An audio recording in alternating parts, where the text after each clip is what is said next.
Une frappe de drone ukrainien fait au moins 13 morts et 75 blessés dans la région russe du Tatarstan, selon Moscou. En Ukraine, des tirs d'artillerie russes ont tué 5 personnes. Giorgia Meloni et Mette Frederiksen ont publié une déclaration commune réaffirmant leur opposition à ce qu'elles ont qualifié d'immigration incontrôlée. L'Europe occidentale a connu les mois de juin et juillet les plus chauds jamais enregistrés, le changement climatique ayant provoqué un été historique marqué par la canicule, la sécheresse et les incendies. Sony et l'entreprise taïwanaise TSMC vont investir 6,3 milliards de dollars dans une co-entreprise destinée à fabriquer des capteurs d'images de pointe.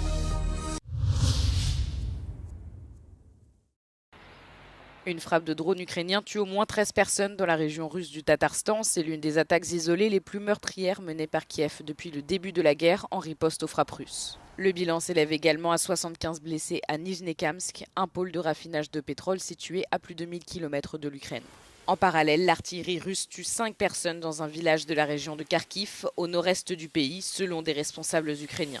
Le ministère russe de la Défense déclare avoir abattu 456 drones ukrainiens au cours de la nuit, tandis que l'Ukraine affirme que la Russie a, elle, lancé 126 drones. Ces dernières frappes interviennent alors que les deux camps intensifient leurs attaques à longue portée cette année, provoquant une forte augmentation du nombre de victimes civiles, selon les Nations Unies. L'Ukraine a pris pour cible des installations pétrolières russes presque quotidiennement ces derniers mois. Objectif, selon le président Volodymyr Zelensky, contraindre Vladimir Poutine à s'asseoir à la table des négociations. Il affirme que la guerre menée par la Russie se ferait de plus en plus sentir sur son propre territoire. La première ministre italienne Giorgia Meloni et son homologue danoise Mette Frederiksen ont publié une déclaration commune réaffirmant leur opposition à ce qu'elles ont qualifié d'immigration incontrôlée. Rappelant être les deux seules femmes à diriger un gouvernement au sein de l'UE et reconnaissant être issues d'orientations politiques différentes, les deux dirigeantes disent partager une même volonté de défendre l'Europe et, selon leurs mots, son patrimoine culturel chrétien. Giorgia Meloni et Mette Frederiksen pointent également une hausse de la criminalité, une pression croissante sur les services publics et une érosion de la confiance des citoyens qu'elles attribuent à l'immigration clandestine. Elles appellent également à augmenter les expulsions de migrants en situation irrégulière et à créer davantage de centres de retour vers des pays tiers, à l'image de ceux déjà mis en place en Albanie par l'Italie dans le cadre de son accord avec Tirana. Giorgia Meloni et Mette Frederiksen figurent parmi les principales défenseuses d'un durcissement de la politique migratoire au sein de l'UE, un sujet ravivé le mois dernier après l'arrivée de dizaines de milliers de migrants en provenance du Maroc dans la ville autonome espagnole de Ceuta et dont la plus grande majorité a depuis regagné le territoire marocain.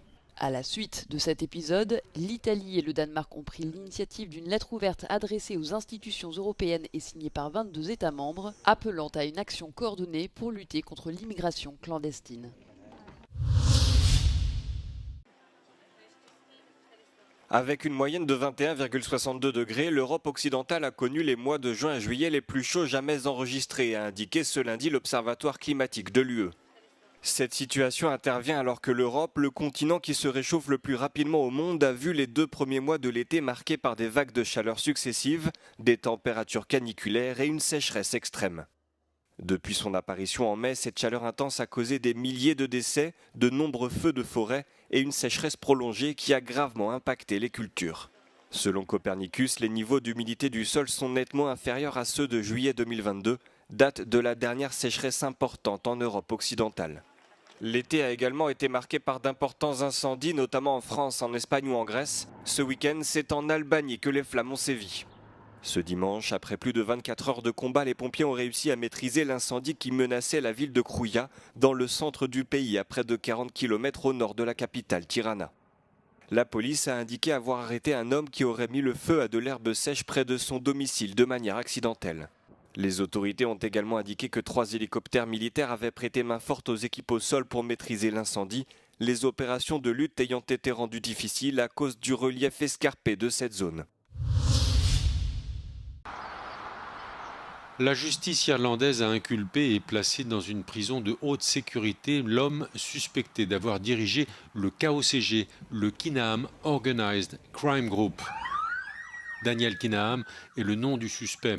L'Union européenne et les États-Unis accusent cet homme de 49 ans d'avoir dirigé entre octobre 2015 et avril 2017 la plus puissante organisation criminelle irlandaise. Selon les services de police européens et américains, les trafics de drogue et d'armes étaient les activités principales du KOCG et l'organisation criminelle était impliquée dans de nombreux assassinats. Les autorités émiraties ont arrêté Daniel Kinaam à Dubaï en avril dernier et l'ont extradé dimanche vers Dublin où un juge l'a inculpé et placé en détention provisoire. Daniel Kinaam avait échappé à une tentative d'assassinat à Dublin en février 2016. Le chef mafieux présumé s'est alors exilé et installé à Dubaï. Pendant des années, les narcotrafiquants européens ont considéré Dubaï comme une base arrière idéale. L'amélioration de la coopération judiciaire a conduit à l'arrestation de plusieurs figures présumées de la criminalité. Six membres de groupes armés ont été tués par les forces colombiennes selon le président nouvellement élu du pays, Abelardo de la Espriella. Dans les personnes tuées, 4 appartenaient à une faction dissidente des FARC, les 2 autres au clan du Golfe, principal cartel de drogue du pays. Le dirigeant d'extrême droite déclare que cette opération vise à envoyer un message clair et fort à tous les criminels de Colombie. No hay lugar en el que se puedan esconder cuando el Estado se decide. He dado instrucción precisa a la fuerza pública de adelantar todas las operaciones que sean necesarias, operaciones que estaban aguantadas por el anterior gobierno. De la Espriella avait fait de la répression massive des groupes criminels profitant du trafic de drogue un élément central de sa campagne. Alors que la Colombie connaît sa pire vague de violence de ces 10 dernières années, le nouveau président colombien s'est engagé à intensifier les frappes aériennes contre les guérilleros et les trafiquants de drogue. Il veut également créer des méga-prisons comme au Salvador. En 2023, un centre pénitentiaire pouvant accueillir 40 000 détenus y a ouvert ses portes.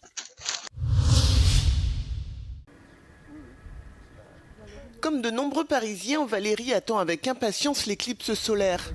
Mercredi 12 août, pendant quelques minutes, la Lune s'interposera entre le Soleil et la Terre, un phénomène rare qui n'est pas arrivé en France depuis 1999 et qui sera total dans une partie de l'Espagne. C'est ce qu'on appelle la bande de centralité.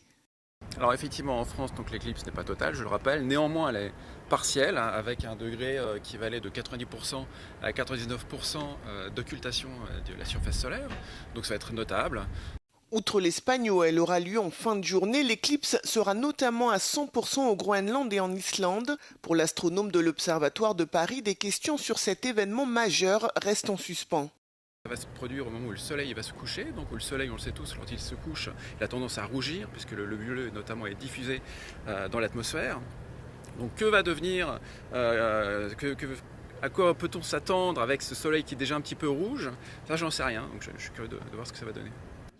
Une prochaine éclipse totale aura lieu en 2027, notamment en Espagne. Pour l'Hexagone, il faudra attendre jusqu'au 3 septembre 2081. Les scientifiques sur cette photo qui date d'avril 1912 se préparent à observer une éclipse solaire depuis Cacabelos dans le nord-ouest de l'Espagne. La ville était l'un des meilleurs sites d'observation au monde pour cet événement majeur. Depuis, un tel phénomène ne s'était pas produit dans le ciel espagnol. 114 ans plus tard, le pays se prépare à revivre cette expérience 3 années d'affilée. Los dos eclipses que van a suceder en el año 2026 y 2027, los dos en el mes de agosto, son eclipses totales, es decir, que la luna tapa completamente el disco del sol. Le 12 août, la Lune passera en effet entre le Soleil et la Terre. Les 3 astres seront ainsi alignés pendant quelques minutes. La deuxième éclipse aura lieu le 2 août 2027, la troisième le 26 janvier 2028. Ces 3 événements astronomiques uniques ont été baptisés trilogie ibérique. Tener la oportunidad en escasamente 3 años de ver 2 eclipses totales y un eclipse anular moviéndonos unos pocos cientos de kilómetros o decenas de kilómetros, pues es algo que no hay que perder la oportunidad de hacerlo. La Red Española de Desarrollo Rural estima que el trío de eclipses podría generar un impacto económico de unos 1.400 millones de euros por localidades de la submeseta norte, la conocida como España vaciada, a lo largo de estos 3 años excepcionales para la observación astronómica. Desde Madrid, Javier Iñiguez para Euronews.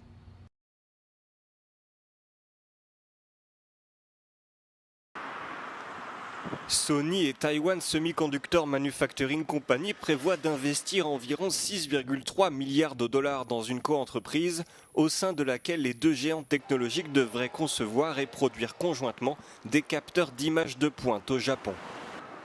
La multinationale japonaise Sony devrait détenir 60% de cette coentreprise, tandis que la multinationale taïwanaise TSMC en détiendrait 40%. Les entreprises devraient finaliser l'accord dans les mois à venir, avant de lancer la production en série dès 2029. Les deux géants de la technologie prévoient de développer et de produire des capteurs d'appareils photo de pointe dans l'usine existante de Sony à Kumamoto, dans le sud-ouest du Japon. Sony est le premier producteur mondial de capteurs d'images, largement utilisés dans les smartphones et les voitures, tandis que TSMC est le premier fabricant mondial de puces en sous-traitance. Cette annonce intervient alors que TSMC a annoncé un chiffre d'affaires net d'environ 12,6 milliards d'euros pour juillet 2026, soit une hausse de 5,6% par rapport au mois précédent. Une épave de l'époque romaine de 21 mètres de long et 6 mètres de large a été découverte au large de la Sicile près de Mazzaro del Vallo. Selon les premières estimations scientifiques, le bateau daterait du 1er siècle avant notre ère et repose à une profondeur de 46 mètres. Des plongeurs de la brigade de protection du patrimoine culturel de la police de Palerme ont indiqué avoir localisé le site grâce à une information fournie par un particulier. L'épave contiendrait aussi des centaines d'amphores qui servaient à transporter du vin ainsi que 2 ancres en plomb.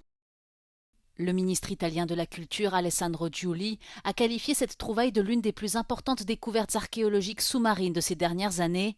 Il a également indiqué que des recherches supplémentaires seront menées afin de reconstituer le contexte et de définir les mesures nécessaires à sa protection. Une autre découverte majeure a été faite quelques jours plus tôt au large des côtes siciliennes, où un grand cratère sous-marin et des cheminées hydrothermales ont été mis à jour.